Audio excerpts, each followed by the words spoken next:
Hindi ako nag-expect. Kasi, ano, si Lord naman ang gagawa niyan eh. Wait, kuya. Start with you, kuya.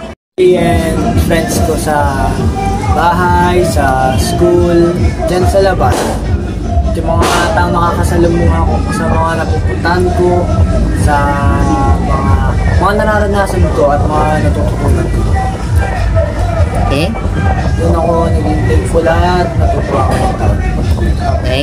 What else? Ikaw? Grateful ako. Lakasan nyo.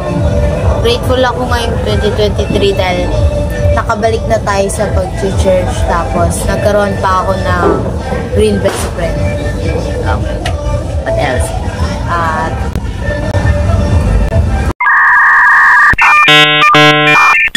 grateful din ako na nakita ko din ulit sila po.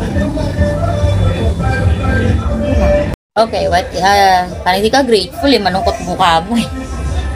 Ano?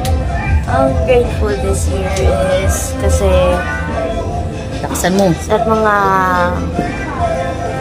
first of all, challenges na binigay ni Lord sa atin kasi even though the past few years na hindi maganda, pero this year ginawa niya special para sa atin.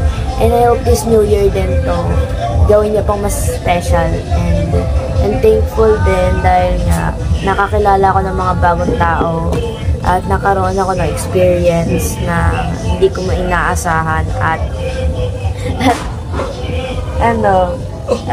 grateful din ako dahil may mga things na natutunan ako this year, and thankful din ako nakabalik tayo sa church na talagang para sa atin, and sobrang thankful din ako dahil na-meet ko ulit yung mga taong matagal ko nang hindi nakikita. Yun lang. Ako yung pinagpapasalamat mo ngayong taon. Ako, sama ko sa ngayong taon, naligtas ako ng puro inom. Dati 2023, pagpasok ng bar, inuman na yan. Christmas, New Year, wala ako sa bahay. Sa kalsada ko, nag-inom lang ako. Ayun, dito ako, iwas inom. Salamat. Salamat sa inyo. Ano pa? Yun lang. Yun lang. Tsaka namiss ko si Papa yung New Year.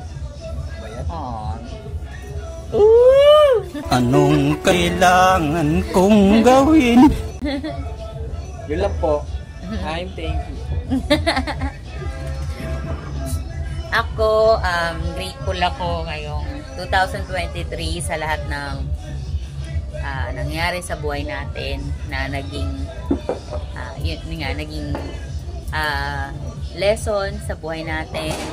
Grateful ako sa job, grateful ako sa life na meron tayo, yung contentment and satisfaction na tinatamasa natin, yung pinaramdam ni Lord, kahit na small things nararanasan nating na-experience natin yung mga bagay na yun, yung mga pagsubok, pero andun siya sa mga pagsubok na yun, alam natin kasama natin siya. Syempre grateful ako, dito na si Papa. Oh shit! Oh shit! Oh shit! And grateful ako sa inyong tatlo na although yun nga laging ako nang kukonsume, pero yet grateful ako kasi kung kukumpara ako sa ibang magulang, blessed pa rin ako kasi kayo, marunong kayo sa loob ng bahay, nautusan ko kayo kahit minsan matigas ang ulo, pero yet malaking bagay pa rin yung may alam kayo. At yun nga, grateful ako sa work ko, grateful ako sa meron tayo ngayon, unlike before na wala man lang tayo kahit anong handa. Yung New Year natutulog tayo, Pasko natutulog tayo, pero this time kahit paano meron tayong nakakain, na-enjoy natin, at ang tataba nyo na, ang ganda na ng mga itsura ninyo. At grateful ako dito sa bahay na meron tayo na nakaka-survive tayo and all. Basta sa good health, especially sa good health, diba babe? Grateful sa good health kasi kahit na wala tayong pera, hindi tayo kasing yaman ng mga ibang tao, at least, diba? Ginagawa mo! Diba? Kung ako siguro tatanungin, to be honest, wala akong gano'ng ini-expect sa taon na to kasi parang araw-araw na lang may nangyayaring bago, may nangyayaring kakaiba. So parang empty your mind. Focus on the task at hand. Parang everyday sa akin naging expected na lang na may mangyayaring kakaiba at hindi ko inaasahan, pero alam ko na may mangyayari ngayon. So yun ang tingin ko ngayong 2024 na everything's gonna be normal, everything's gonna be the same. Na parang ngayong 2023 lang. Great story. Compelling and rich. So, next. Mga life, Ako yung expected ko naman po ngayong 2024 is expected ko na Think. mababayaran na po yung mga utang na babayaran po namin especially po doon po sa school po namin. And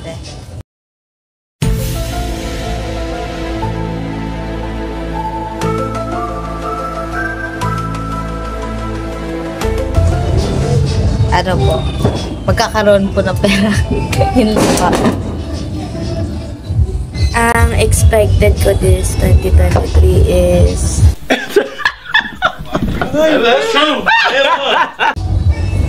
this 2024, I mean, sorry.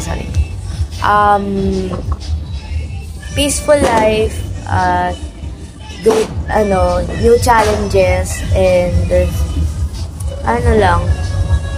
parang 2023 lang din. Kung ano yung expect ko 2023, that's all. What? Bro, what are you talking about, man? Yun lang. Ikaw, babe, ano na-expect mo 2024? Ako? Hindi ako nag-expect. Kasi, si Lord naman ang gagawa niyan eh.